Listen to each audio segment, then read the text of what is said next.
And we're going to roll with it. It's already in the water.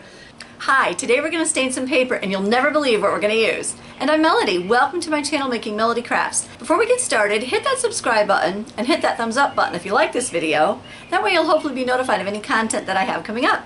And let's get started. Alright, we're down at the craft table and these are some of the things that we're going to be staining. These are copyright free designs and this is the Dover Clip Art series. These are some coin envelopes, then some of these glassine type bags, just different old business envelopes, even some Project Life cards, some old Rolodex cards, and then these are color catchers, they're a laundry product, and then we also have some cardstock. Alright, we're in the kitchen now and I hope the lighting is good. So these are some of the papers that I've done and some of the color catchers that I've done. And now to show you what we're going to be staining that paper with. Drum roll please. We're going to be using beets and beet juice. So I just like to use some kind of an aluminum foil disposable container. I'm going to pour all the beet juice in there, but we are going to save the beets because I do want to use them.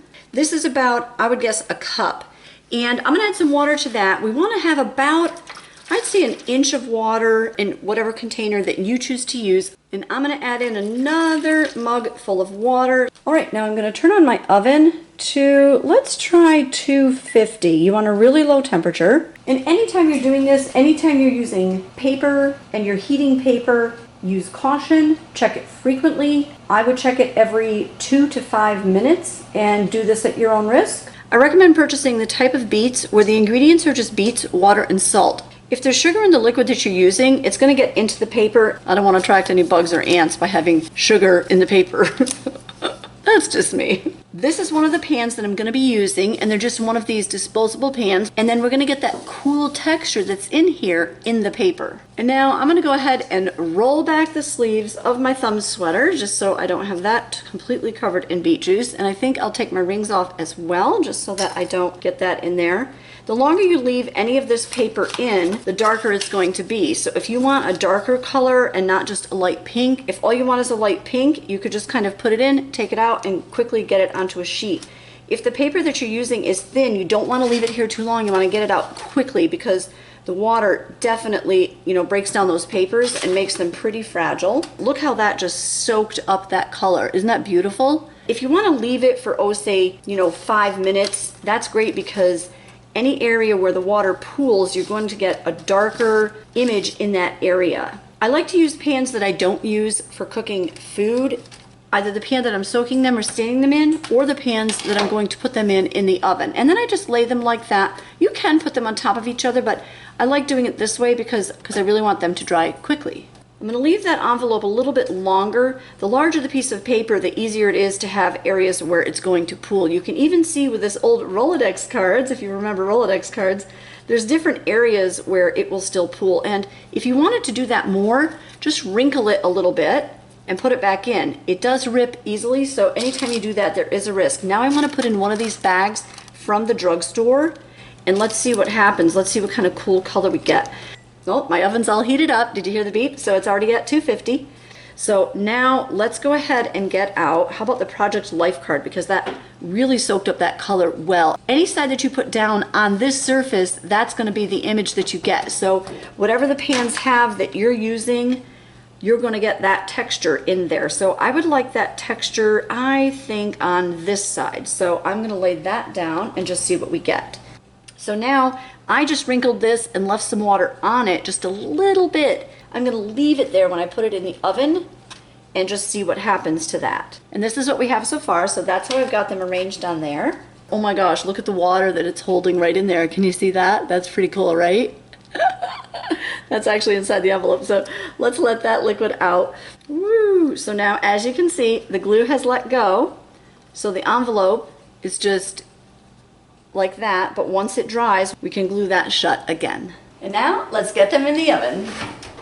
So again, this is about 250 degrees, and stay right nearby. Let's turn on the timer. We're at 5 minutes, and then I'm going to check on this every 2 minutes. So again, use caution, be careful, and do this at your own risk. All right, what are we doing next? Should we put in the color catcher or put in the cardstock? I don't know, let's put in the cardstock. So here we go. I'm just going to kind of throw it in there. No fuss, no muss. And if you want to do any of this kind of paper staining, but you're busy doing other things, oh my gosh, did you see what just happened? Holy Toledo. I just dropped a color catcher in there. So a color catcher is a laundry product and we're going to roll with it. It's already in the water. Astounding. Let's put it against the white papers so that you can really see what that looks like.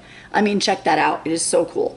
All right, and now we're ready to check the first batch. Let's go back to the oven. All right, now we're at the oven. I'm telling you, these are some pretty awesome camera skills today that I've got going on.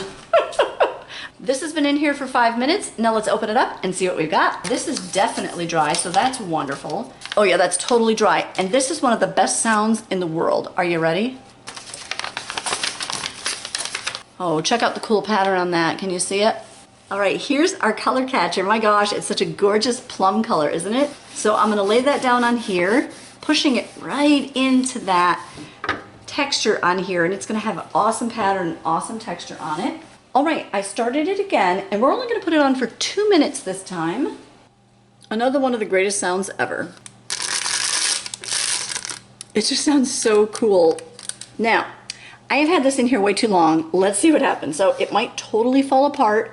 Even if it does, that can still work in your paper crafting because it's just gonna give you a more vintage look. So I'm gonna gently pull it up. All right, it did not rip. I can't believe it. This is the one that's the very dark plum, and this one is much lighter than it looks on camera, but it is still pretty dark. So I'm gonna soak this one, and then I'm gonna kind of squeeze it out and just leave it in a ball and see what happens with that. All right, I'm gonna continue to stain all these papers, and I'll meet you back at the craft table. All right, all of this is dry now. We're back at the craft table. I can't wait to show you. So this is the envelope, and the envelope, of course, you know, came apart in the water, but that's okay. I'll just glue that back together.